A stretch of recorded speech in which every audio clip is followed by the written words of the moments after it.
Hey devs, April here. Welcome to another Learn with Experts live stream. In this series, I invite folks to deep dive into a particular feature while giving you the opportunity to ask any questions you may have. This channel is all about helping you to be the best Appian developer that you can be, so make sure that you subscribe to never miss new videos or live streams. Today's stream is all about a new feature just released in 23.2, record events. We'll be showing off just how easy they are to configure, as well as talking about why it's so important to do so. And we want you to be a part of that conversation, so don't be a stranger. I'll be monitoring the chat throughout the stream so that we can answer your questions. Without further ado, it's my pleasure to bring out Josh Linder and Sam Knecht. Hey guys. Hey April. How's it going? Let's start with some intros. Josh, why don't you start? Hey, I'm Josh Linder. I'm a product manager at Appian. And I recently worked on the record events feature with a couple other PMs. And really excited to talk about it today. Great. What about you, Sam?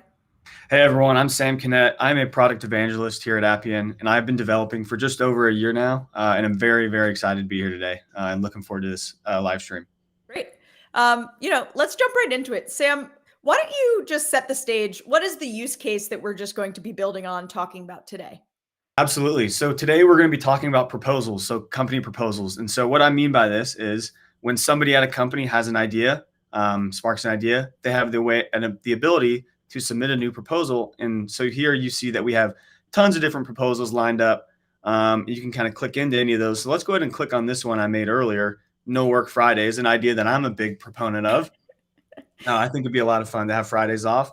And here you can kind of just see all the main information around the details, the cost, who created, who's the assignee, and also this history, because as we know, this proposal is going to go through a review process. Every proposal, unfortunately, can't be approved.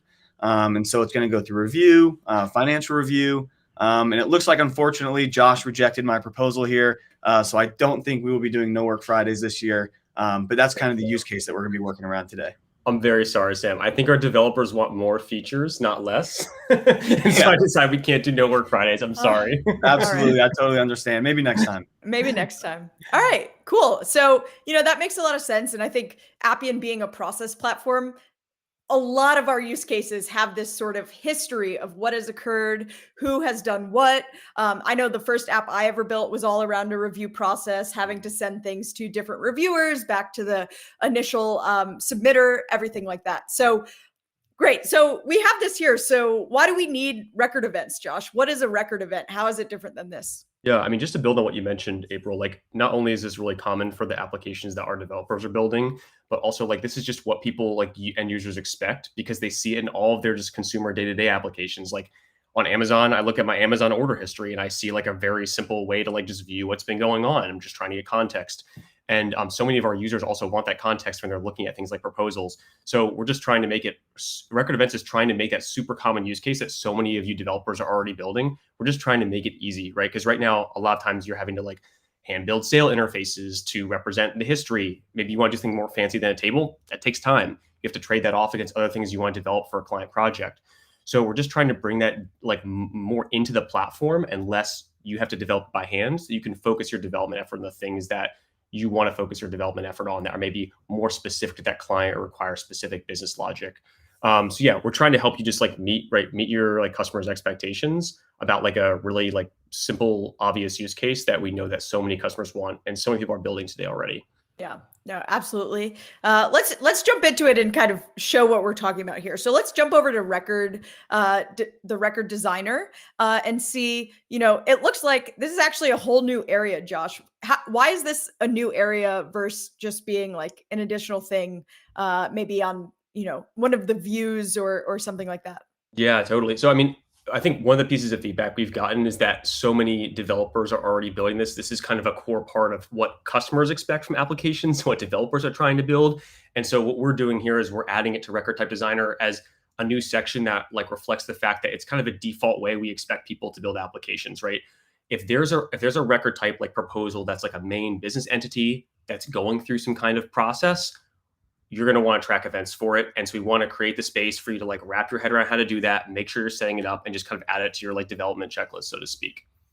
Cool. All right. I mean, let's get going, right? So for this one, Sam, we already have something like this. So Right. we're going to use that existing, right? We're not building from scratch. Correct. Because we've already been kind of tracking this data, we're just going to go ahead and set it up with our existing. Yeah. So just to spend a second here, Sam, like we know that a lot of you are already tracking the event data because you've created the tables yourselves, and so we're providing this feature to allow you to set up record events and point this feature to data you've already collected. That's not always going to work because we're expecting specific data structures that you'll see in a second. So we're showing you how to map to existing data, but we'll also show you in a few minutes how we're helping you create the record events data structures from scratch for like new applications that you're building. So we can do both existing data and then also like creating record events for like new applications. And I think, you're not always going to be able to use record events for existing applications, and that's fine. But we're really trying to make it easy for you to add record events wherever you can, especially for newer stuff that you're building. Yeah, definitely. And it looks like even like right here, right off the bat, Appian detected that we already had one that kind of mapped the structure. And so here it's just as simple as selecting the drop downs, selecting our necessary fields for completed by as the user field, and then completed on as the timestamp. Yeah, and so it's as simple as that. Yeah, and so what we did here was we're actually looking like because you have, for instance, proposals. For each proposal, you're going to have a number of events. And so in the event history drop down there, what we're doing is we're looking for one-to-many related record types that would fit the kind of the model of how you'd want to store events. Like one proposal has many events. And so we're offering you those options. So if you already set up a related record type that's storing events through a one-to-many relationship, we'll offer you that option there in the drop down. Say, hey, like here's like we think this might be the record type you're looking for. So you can also see, like, you don't have to open this now, Sam, but there's a learn more link there that describes in more detail in the feature documentation kind of what data structures we're expecting. So you can take a look at that when you have a chance and just say, hey, does what I have right now in my application match what like the record events feature is expecting? Yeah. And Josh, just to kind of touch on what you were just talking about there, if Appian is already looking for stuff that might be close to what you want, I mean, this is part of the magic of taking the time to set up your records in the beginning. And we'll see this more later about how setting up events makes creating those interfaces even easier. Like it just unlocks a whole new world of possibilities when you take that time in the beginning to set up your records to really make the rest of your development speed up a lot. So Sam, why don't we keep going here? Yeah, so looks like we already configured our left side here for the event history, but the other side we have yet to configure is the actual actions. And so, Josh, I'm sure you could build off this, but these are the actions that are actually going to be taken throughout our review process for these proposals. Yep. Yeah, this is like just a lookup record type that kind of captures like, okay, the proposal was created, it was updated, it was approved, it was rejected, all those things. All right. Hey, great.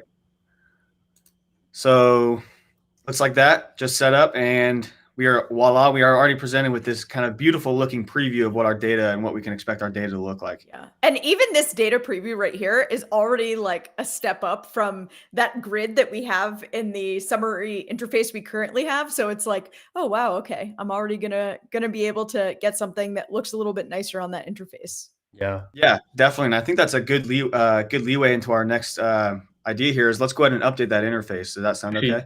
Sam, do you mind if we look at the data model page real quick? Absolutely. And just show kind of what the mapping looks like with all the relationships? So if you just show relationships for related record types, exactly. So you'll see here we have like our proposal is in the bottom right there, and then the proposal review is storing our events, and then the review action is storing the types. Actually, do you mind, Sam, if opening both of those like record types in new tabs, and we'll just quickly look at the data preview for each of them just to show folks like what data is there. So if we go to the data review tab in the upper left there under proposal review next to data structure, bingo. So we've got ID, we've got some notes, we've got some metadata here that's going to help drive the events that we're going to see in a second. And we can skip the lookup table. The other table is just like a lookup that stores the different event types. Yeah, it's storing all of our different event types, like as you mentioned earlier, updated, created, reviewed, stuff like that. So just keeping a log for when those events are actually occurring. Cool. Yeah, let's take a look at the interface together, Sam. Yeah. So as we saw earlier, this was kind of the interface that we're working with as of now. And we have our proposal history here, and it's it's doing its job, but it doesn't look great. And I think we can do better.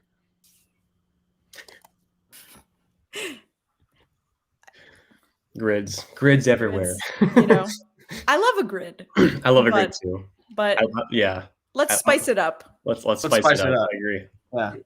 Yeah.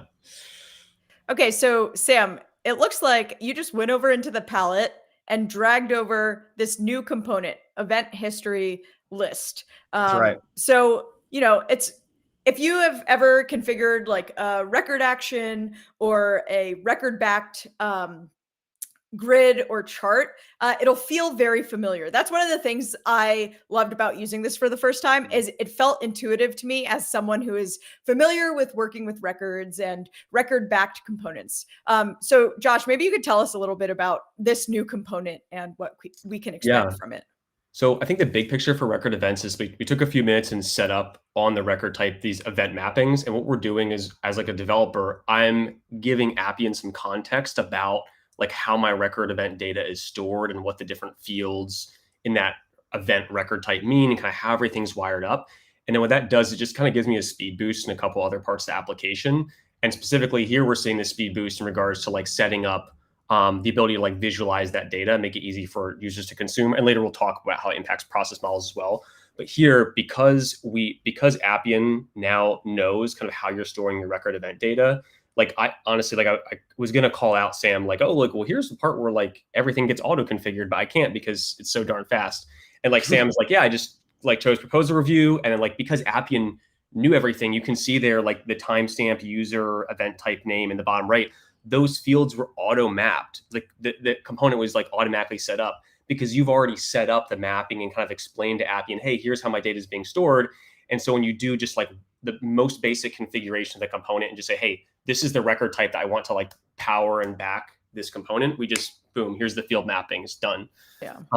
And so we're just making it super easy for you to like make that one initial choice about what event record type do I want to point this at. And like, we're automatically configuring everything else for you.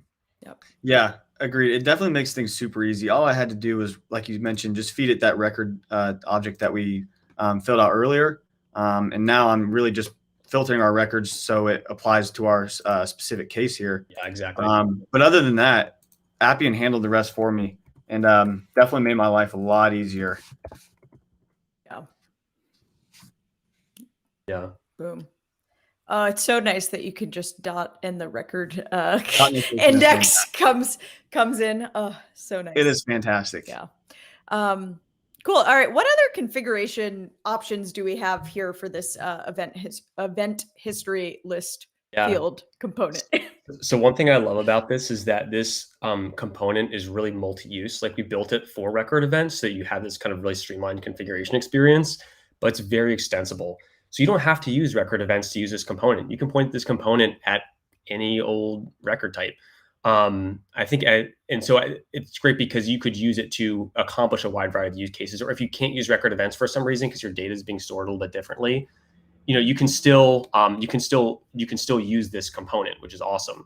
So hopefully it saves like you developers lots of time in terms of not having to hand roll as much in terms of like manual sales stuff.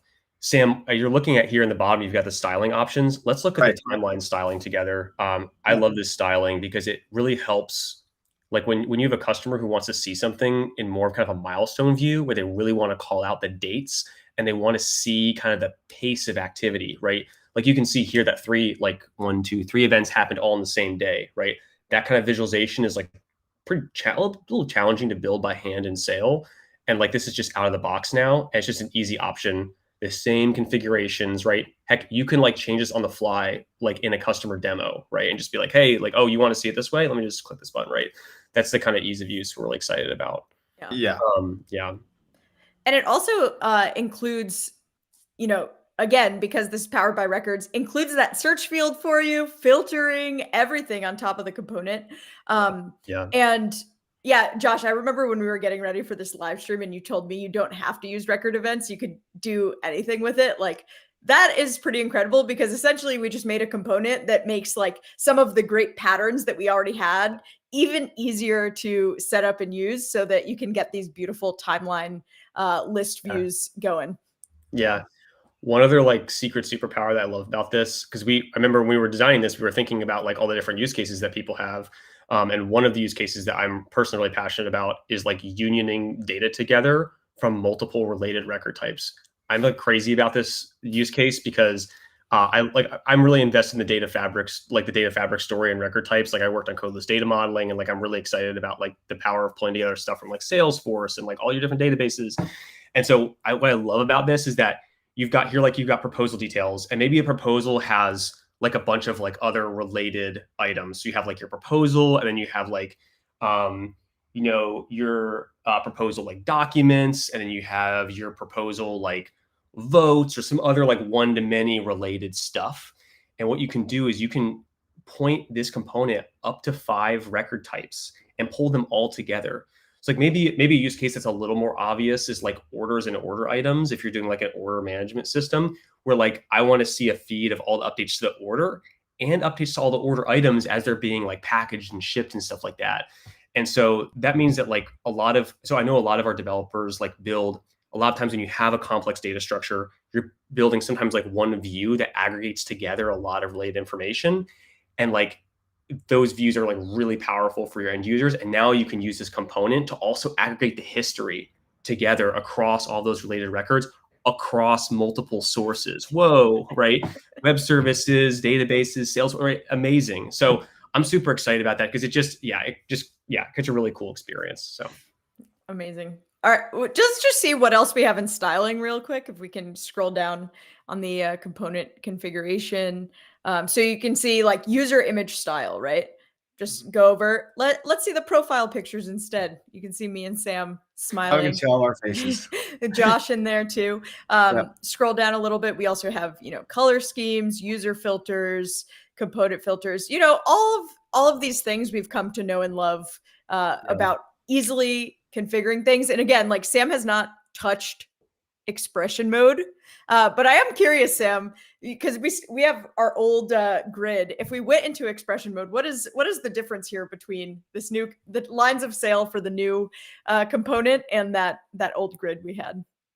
That is a great question. I would like to say that the grid below obviously does not look as nice, and it probably took me 2 to 3 times as long to create.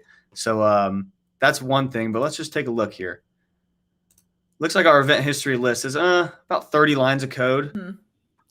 And let's take a look at our grid field here.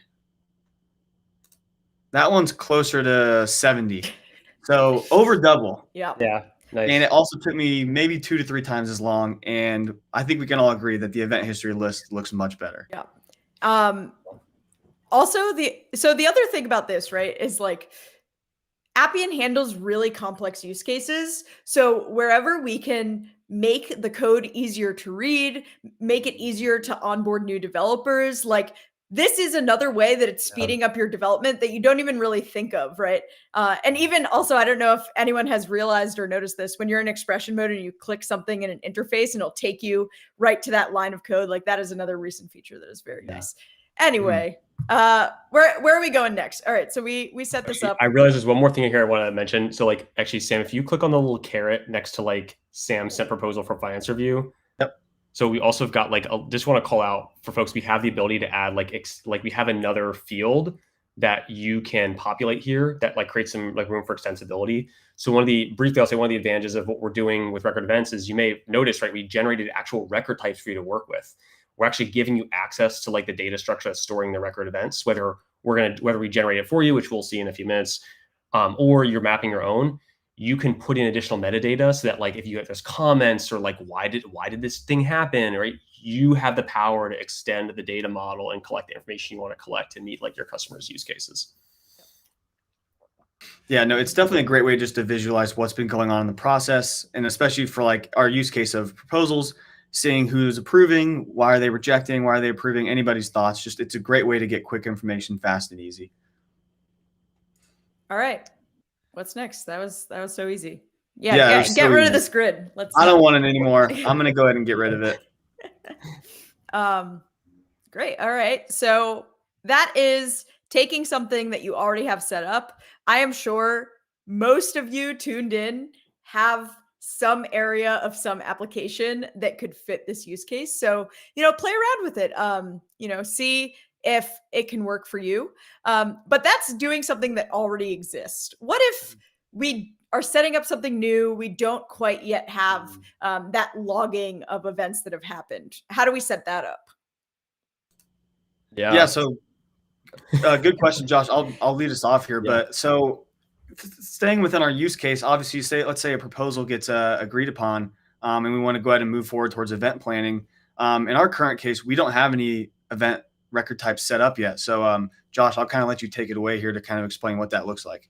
Yeah. So, in addition to supporting existing record types, we want to make it super easy to set this up for when you're developing like new applications or new functionality in applications. So, yeah, go ahead and hit generate record event record types right there. So, what we see here is we're just providing you a really simple guided experience to generate the record types that we just looked at. So, we previously mapped our own record types that you guys already had in place, and here, new function, like you're building out maybe new functionality. And so we're going to generate those same record types for you, so you don't have to build them by hand. And many of you have probably used codeless data modeling, where you don't have to write SQL in order to create and edit record types and the related tables. And so we're using the same kind of like underlying technology and experience here to go create the tables for you.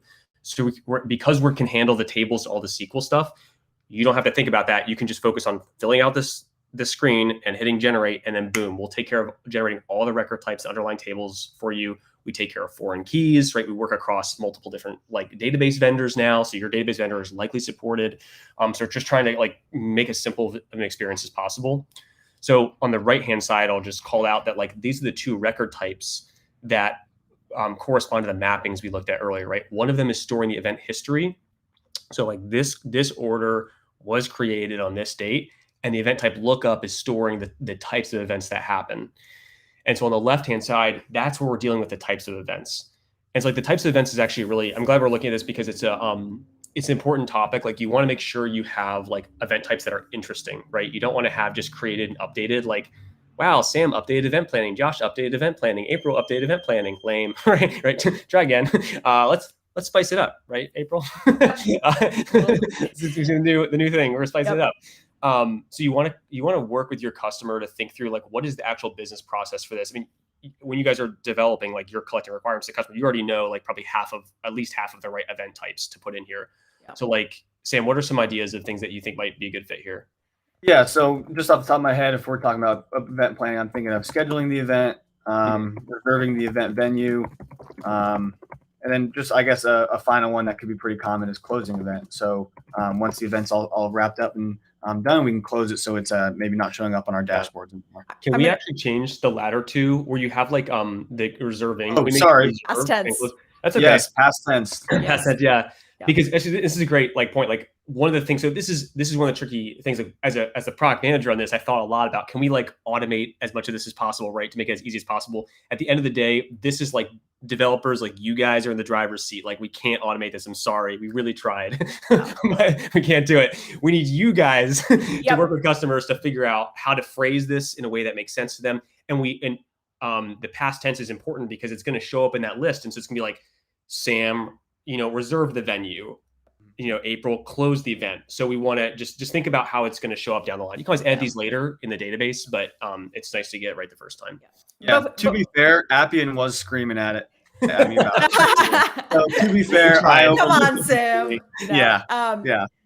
Before we move on from this, we do have one question in the chat that I think is relevant here. So and maybe you can use this to talk about what a good event looks like for this. So we have a question from Tarun. Thanks for your question. Can you share one or two use cases that are related to order items that would be relevant for this, and then maybe some of the event types that would be included in that? So if talking about your Amazon example, or if you have another example, Josh.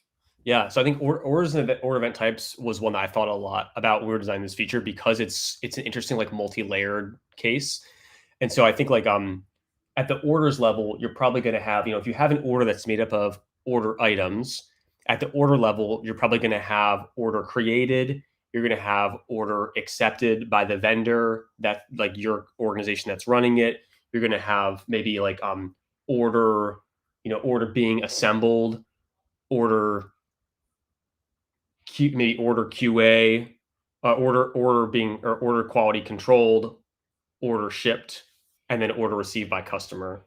And then at the order items level, you're going to have a slightly more granular events. So maybe the order items are like order item picked, like from a bin, order item packed into the box, and then order item like confirmed, like this order item is like closed out. And maybe the order itself hasn't shipped yet. So your kind of order items are kind of the events there are kind of subsets of like the overall order progress. And then so that those are maybe some of the events that have that order item level. And then how all that gets sucked into the actual event list is going to be, you're going to have like you're going to have like, hopefully the order was created, the order was confirmed by the vendor, and then you're going to see like a couple like different order item events getting interspersed together as people are like picking and packing, right, different items, and you're going to see them starting to get confirmed. And then once all those are confirmed, you'll start to, then at the order level again, you'll see an event that's, like order quality controlled and order shipped. Hopefully that's helpful. Yeah, cool. Thanks, Josh. And just a quick question that reminded me of this. Can we use record events in portals, or not yet, or is that not quite the use case? Ooh, that's a good question. I don't see any. So record events is designed to work with synced database backed record types. And so I believe it would work in a portals context. But let me go. I don't know of any reasons it wouldn't, but let me confirm with some of my colleagues. It's a great question. Yeah, you can add it as a comment on the video later, Perfect. the recording. Yeah. Which was another question. Will there be a recording of this? Yes, there's a recording saved of all of our live streams, so you can go back and watch it later. Or if you don't get a chance to tune in live, you can watch it later. So hi to anyone watching this in the future. Cool. All right, let's keep going. Cool. So you got some event types here. Also, that include common event types. So we're just trying to make things simple because almost everyone needs created and updated. And what's great is we have this checkbox here. If you keep it checked, what happens is many of you have used generate record actions and generate record views, which I also had a chance to work on, which I love those features. We're just trying to make everything faster and easier for developers. So if you keep this box checked, when you generate your record actions, which by the way, you can generate all in one click now, super exciting if you haven't seen that. And if you generate record view, your summary view, you'll actually get record events stuff automatically wired up into both of those. So when you generate your actions, you'll automatically be collecting and capturing events. And then when you generate an interface, we'll automatically add the little history component that Sam showed us earlier in there in a nice little sidebar. So you have like a good looking interface right out of the box. So we're trying to make a seamless record type creation experience. So you can just boom, boom, boom, boom, boom. And like you've got a good looking record type. So that's what that checkbox is. I think the last thing I'll say in here is like, we've got the download database script checkbox. You just keep that checked, Sam. Like for those of you who've used codeless data modeling, it's the same process here. Like you guys need database scripts to promote to higher environments. So we're giving you those database scripts. We're being transparent about the changes we're making in the database. So you can make sure you understand what we're doing, look at what foreign keys we're creating and stuff like that. But we're taking care of all the details for you. So you can always just, keep moving. You'll get the database script in your downloads folder and, keep chugging along. Yeah, no, this is definitely a very nice to have feature here, just to make sure that you don't lose anything that you might need going forward. But like you said, Appian takes care of it all for you. So there's no need for me to worry on my end. And also just to be clear, in case it wasn't clear, right? These record type names, it is creating those two new records. It's creating the tables in the database. So it really is like codeless data modeling wrapped up into this, but making it super easy for you, right? Yeah. Amazing. Yeah, so let's go ahead and click generate, and we can actually we'll show that those two new record types have actually been created here. We can go peek at the data model real quick and kind of show how that structure was set up similar to earlier. Yeah. And I should also get that. Yep, there we go. So it looks like I got it in my downloads folder as well. So we'll keep that for later. But let's just take a peek real quick. We'll expand this. Try to clean this up a little bit. It's so yeah, cool. I know. Yeah. Okay, so it looks like, yep, we're all set. So this was the main record we were working off, and now you can see we have our two new record type objects sitting here in the structure that we want them in. Nice. Cool. So easy. All right. So this was setting it up.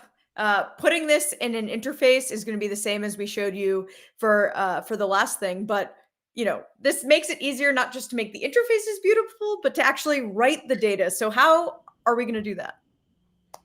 Yeah, so that's a great question. We have this review proposal process here. So this is for our review flow for like approving and rejecting and stuff like that. And so this is kind of how we have it currently set up in terms of before we had our record events set up. You could see that we're originally writing to our proposal record any updates that were maybe made. And then from there, we're taking that proposal ID and we're generating this script task to actually kind of hand roll per se our record event. So you can see for our event, we're going to add in any notes, who completed and who's when it was started, the review decision, as well as that proposal ID that we're pulling from the earlier write. And so you can see we're kind of hand rolling it here into the record constructor, which I know is not always the best. And then from there, we're going to end up writing that event. Constructors. Yeah. Yeah. Well, hopefully we'll be able to get rid of it after this. I think that would be great. But then we were writing that event secondly. So I think, Josh, if you want to walk us through kind of what the new process looks like, and I'll kind of drive as you go, but hopefully we'll be able to clean this up a little bit. Yeah. So to your point, Sam, like when I talked earlier about like so many of you developers are already building this, and you probably recognize that constructor expression because you have some form of it laying around on your process models, and maybe you've abstracted it out as an actual like expression rule, right? That you're like calling over and over again, passing parameters into. Like the point is like that's the kind of thing that's repetitive boilerplate, and like you guys are building that all the time. That's the kind of stuff we want to bring into the platform and like just make it simple, increase like just remove the need to just like have that boilerplate everywhere. Especially because like it's just so utterly predictable. So can you go ahead and, Sam, open the record writes node where we're writing the the actual process variable with the okay, great proposal. So okay, great. So what we're doing here is like this is the record writes node where like we're writing the actual proposal itself, not the event has already been like constructed and taken care of. And so I want to walk through kind of what we have here. So this is a new tab that's a part of the record event story, and what it's doing is this is a pattern we have in some other of our like smart services where we have a setup tab. You'll see I think in the email smart service and a few other places, and so we've applied it to the write records node as well, and we're trying to just make an easier experience. Like I don't know if you guys like many of you developers have been developing for a long time at this point, but when I first started and I started on the data tab, Sam, if you go to the data tab, go to the inputs. I remember I started, I was like, oh yeah, I'm going to learn this real fast. It's a complex experience, and you probably have newer developers on your team who might be kind of getting lost or trying to figure out how to like parse through this stuff. And so the setup tab is a cleaner and easier experience for setting up record writes. And it also allows us to help you capture record events. So it's doing both, right? It's creating a better experience for record writes. It's helping with events. So the top section there, we have write records. We have here is it's basically a reskin of the inputs tab. So you can still use the inputs tab if you want to, right? You can still use the data tab if you want to, but this makes it easier and it's very powerful. So we have records input. You already have proposal selected there, but in the dropdown, that's just a bunch of process variables. So we're just instead of having to go to the data tab and like mess with the inputs, like this is just drop downs. Like just let's keep it simple, right? Just choose a PV. You're always putting in the PV, just choose it, right? So super simple interface. And then we'll automatically show you in the record type field to the right there. We'll look at the PV and be like, this is the type that it is, right? So boom, right there. That's what you're doing to write records now. Just choosing from a drop down, like 2 thumbs up, amazing, right? And if you have record events configured on the record type proposal, then below write records will appear and show you, hey, you can now capture events for this record that's being written. And so you'll see on the left there some like initial choices you can make about like when you want to capture events. Just provide some configuration, because a lot of you who are doing this by hand, you probably have some conditional logic in your expressions saying if this happens, do this event, and if not, don't write an event. We're trying to give you as much power as possible here, right? But keeping it simple, right? So just here we're going to choose always, and then on the right what we have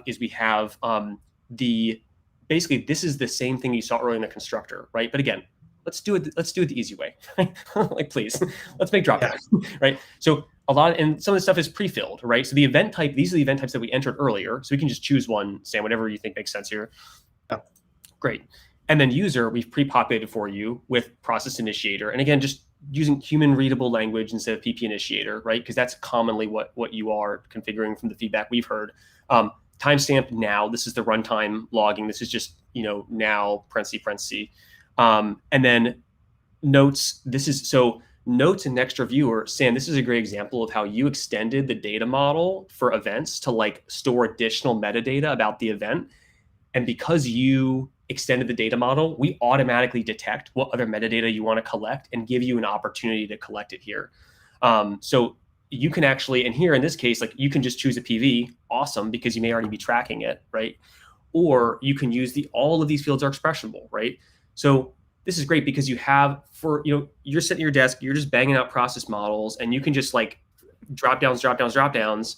And then like, you're like, wow, I don't miss constructors at all. And then for like the one time you need to like make some conditional logic, you can like open the expression editor, if parentheses, blah, blah, blah. So you've got all the same power that you had, except, 95% of the time you can do it the easy way. Yeah. No, it's really nice to have that expression editor there as just a backup if you ever, like you said, have any conditional logic. But I would like to say, I mean, as we've been going through this for about like the past 30 minutes, I know I probably look like a genius here, but I've just been doing drop downs and drag and drop and clicks, and it really has made my life easy. So, I mean, I might look like a genius, but I mean, it really shows anybody can do this. Like it's been set up to make your life as easy as possible. I think that's my new like product management philosophy is like, does this every like feature spec I'm going to write is going to have a section that does this make Sam a genius. That's the test that all features have to go through. Yep. That's great. Sam genius level 1 to 10. Yeah. I love it. I love it. You are a genius, Sam. This is just making you look like an extra genius. That's right. That's right. Cool. Okay. So what happens now? So, Josh, if you have nothing else to add, I'm going to go ahead and save our process model, and we can kind of go back and test through all the work that we've done and kind of see what the end result looks like. Does that sound good? Great. Let's do it. Wait, data tab. Does it get populated now? Yes. Once so it gets like automatically populated based on thank you, April. It gets automatically populated based on what's in the setup tab. So just like I mentioned, like the setup is basically a reskinning of the data tab, and it populates the data tab based on like the best like development best practices and the standard configurations. I think we got to give it an okay first, right? To populate. Yeah. Then we can go see. Oh, you want me to go back in? Is that what you're saying? Or do we have to save it? What am I? Let's see. Your data tab should be set up at this point. Let's see. Well, let's. I think we're okay. Okay, we can just go ahead and test it.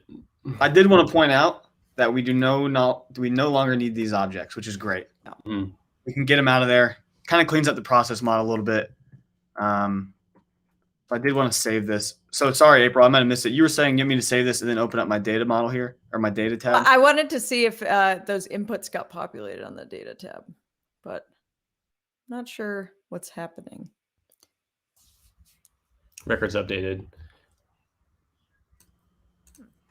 Oh, there we go. Yeah, so I think we maybe like we're reskinning the inputs in a slightly different way than I had in mind, but like we're basically just doing the like same exact kind of inputs as you do normally working with the inputs tab, and outputs you can see like they're mapped as you'd expect. Yeah. Okay, cool. Okay, great. So we've made all of our necessary changes. I'm actually going to go ahead and refresh this just so all those catch up. But let's take a look at this field day proposal here. So it looks like Josh actually created this one to split into teams and do some sports activities together. And so we have our new proposal history here, which makes things a lot easier. I was gonna review this one. And so just to get an idea of kind of what the processes looked like in review, looks like April gave it the okay from the financial side. So, I mean, I think it sounds like a great idea. So I was going to go ahead and give this one a quick review. And I'm going to approve this one because I think this sounds like a great idea. I hope you're ready to lose, though. Yeah. You know, I'm pretty competitive. We're playing like That's a great question. Ultimate Frisbee. A little Frisbee. We'll do a little like some inflatable races with the giant inflatables. I think it'll be a good time. Three-legged race. That one's tough. So hopefully we'll go ahead and write this, and we should be able to capture our event here on our interface. There it is. Beautiful. There it is. So just in real time, as easy as that, everything wraps up just like that. Nice. All right. So I'll just give the chat another minute or two to throw in any questions if you thought of anything, or, you know, later on add a comment, post on community. But Josh, what's next for this? What can you tell us about what we may be able to expect going forward if we do start to use record events? Yeah, totally. So we're continuing to think about like how to like deepen and enrich record events and like add more metadata and like new features. Like this is something we want to continue to invest in. So I think honestly, as a product manager, like I'm always looking for feedback about what's working or not working for you guys. And like like you pointed out at the beginning, April, we took the time to like put this into an actual like section on its own in Record Type Designer. I think that reflects the level of like continued like thinking we're doing about this. And honestly, like direct feedback from developers, super valuable. So posting community, I keep an eye on the community forum, like articles. April, was any other like channels you want to highlight that developers should be giving feedback through? Like I want to like we're trying to keep an eye on as much of that as we can because we want to hear what's working or not working, and we want to know it soon because we're continuing to make investments in this area. Yeah, definitely community. You could leave comments on this video. You can reach out to me directly if you want. And I love to bother PMs. Isn't that right, Josh? We have a lot of long meetings. Yeah. Yeah. Anyway, what about I've heard about this process HQ thing. Oh yeah, Is this yeah, related to that? Yeah. I mean, hopefully a lot of folks like have had a chance to like either go to Appian World or watch the recordings of Appian World, and you saw Process HQ on the main stage. And I'm really excited about Process HQ. Like I'm also contributing to the Process HQ mission as well and working on that. And like I'm excited about the time between record events and Process HQ because this data, like, so we've talked through like the value of this data for your users today and your customers today. And like I think the use case, the need there is super clear. We've heard from developers how we're already building this for every customer. Please give us better feature around this. So yep, right away, right. But also this data is going to be really valuable for powering Process HQ in a long term, helping customers get value, get more value out of the data you're already collecting for them, right? You already have this data, and Process HQ is just going to allow your customers get more value out of it because they'll be able to look at it and get insights about why is it taking April so long to approve all these proposals? Like this is garbage, right? Like April. I'm busy planning the live streams, planning the live build challenges, bothering PMs. Bothering PMs. I'm too busy bothering PMs to approve this field day. Yes. So like that's exactly the kind of stuff Process HQ is going to help people understand. It's really powerful, unique insights that like aren't trivial to get from just like a BI tool. So this data is really, it's going to be a powerful, like long-term asset in helping customers understand their processes, and so like you said, case management in general is such a common class of applications, and that's really lends itself well to end users seeing this kind of data and being empowered to make decisions quickly, and then eventually also thinking in terms of process cycle time. How do we make things faster? And that long-term value from Process HQ is going to be awesome. I'm really excited about it. Yeah, and making you as the developer, your job's easier, but also it does make you look like a genius to the end users when they have these amazing interfaces to interact with and everything like that, right? Like we're trying to make you look good to the people using your applications. We did get 2 questions in the chat, Josh. So one question from Tarun again, thank you. During review, if we want to tag a user in the comments, will that be possible and visible later if we want to, do some tagging? That feels like something that might be common or helpful. Yeah, that's a great point. Yeah. I'm not, so I know tagging users is something that's on our radar, but we don't have any imminent plans to address it.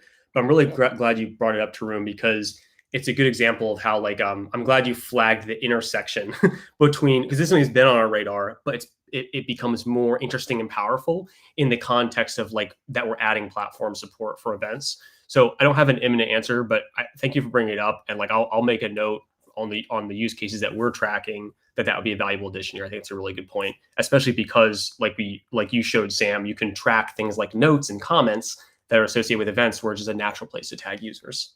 Yeah. There is, I always love to plug the app market, but there is actually a utility on the app market called record comments that does, allow you to do tagging. So while we Mm, may not be able to do it like right in the event history component, yeah. you can build it out, and there is a utility that you can download and import and see how it's done there, and maybe get it into your application in some way. So Yeah. part of the power of Appian, right? Like we make a lot of things Yeah. low code and easy, but it's low code, not no code. So you can still build really complex things, and we're just making the table stakes easier so that you Mhm. can do the more advanced stuff and have more time to do that. Okay. Cool. One other question I see in the chat. Do we need to extend event history table manually in the database? So this is from Venkat. So thank you, Venkat, for the question. Yeah. Yeah. Yeah, great question. Yeah. So the good news is that because we've done, so I'm assuming by manually you mean write the SQL by hand to extend the table. So actually, Sam, if you want to pull up the event planning, so you go to the event planning tab and then you go to the related record for events, or you can just go to the events section. Oh yeah, that works great. Yeah. Let's see if it opens here. Great. All right, awesome. So this is your starting schema that we generate by default. And the cool story is I worked on codeless data modeling. I'm excited about codeless data modeling. You don't have to write SQL, right? Always just humble bragging about all these cool features you work on, Josh. If you go to modify source fields, so this is how you access codeless data modeling in a synced database backed record type.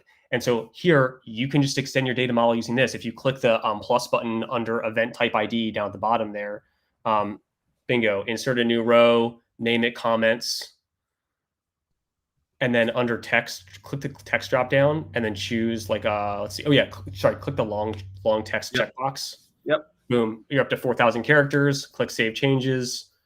Congratulations, you've extended your data model. So yeah, and again, we're taking care of foreign keys. We're following like development best practices based on the feedback we've heard from you guys, other developers. So that's what I recommend if you're trying to take a low code approach to extend your data model. Hopefully that answers your question. Cool. All right. Oh, Sam, did you have something? Yeah, I was just going to build off that. Back to what we talked about earlier with the similarities between generating these record events and then getting the SQL. Just like that with codeless data modeling, I got my SQL downloaded to my computer again, so it's not like I'm losing any of this valuable information that I can then use, like you mentioned, when deploying up to higher environments. And this all feels familiar. Like that's a great thing that you guys work on as engineering and product management is making it feel familiar and like intuitive to use. And I'm just going to shower you with compliments, Josh, and don't let it go too bad. Anyway, all right. So one last question. Yeah. We do have a lot of customers that are in very what is the word I'm looking for? In industries where they require a lot of audit. So yeah. Can we expect audit for fields in the future? Who is this? Who is this from? This is from Venkat again, same as last Thank question. You, Venkat. Great question. So in general, field level audit is something that we see as somewhat separate from record events. Let me explain why. Let me explain like kind of what the mindset is there, because that's such a great question. I'm glad you addressed it because I wanted to bring it up and it slipped my mind. So record events is aimed at collecting business events that users can easily skim and make sense of to inform their decision making on the record they're looking at. I'm looking at a proposal. I want to get a high level understanding of what's happened recently so I can make the right decision right now. And that typically happens at a higher level of granularity, right? Like April reviewed this instead of the value of the field reviewed by changed from Sam because he's the last person to review it to April, right? Like it's just that kind of that's a lower level of granularity that reflects what field level audit captures, which can be really valuable stuff for highly regulated industries, right? And a lot of our clients work in those industries, so we understand the value there. But record events is aimed at a higher level of granularity where that's why we have that field where you're just like putting in the record events because it's something you and the customer have to decide like what's a meaningful level of granularity for our end users. It just requires a little more synthesis. Otherwise we would have automated it, right? So record events is aimed at something a little bit different. It's aimed at end users. Field level audit, very important use case, one that's absolutely on our radar and that we're thinking about. I can't share any imminent plans about addressing that right now, but I do want you to know that we actively talk about, have discussions about, think about it. We talked about it and thought about when we planned this feature. But we decided we couldn't address that use case here, but that is something that's definitely on our radar. And we see them as kind of complementary, right? A lot of people are going to do field level audit and they're also going to do this feature as well. Yeah. So we're making that part easier so you could focus on field level audit. Bingo. Yeah. Cool. So I think that's it for the questions. Thank you guys so much for engaging with us in the chat. That's Thank you. really a goal of mine, is to give you access to these people that you can ask the tough questions to and put them on the spot. And Josh, you did great with it today. Sam, great job driving. It was such a pleasure to have you on. So yeah, thank you all so much for joining us today. If you enjoyed the stream, please hit the like button. Let us know. If you have more questions or ideas for future streams, drop a comment below or head over to Appian Community, post it in discussions. Our next stream will be on Thursday, July 20th, to discuss maximizing the reusability of interfaces so that you can maximize the value of your design library. And we'll also have a special announcement then. So make sure you subscribe, hit the notification bell, and I'll see you in the next one. Bye-bye. Yeah.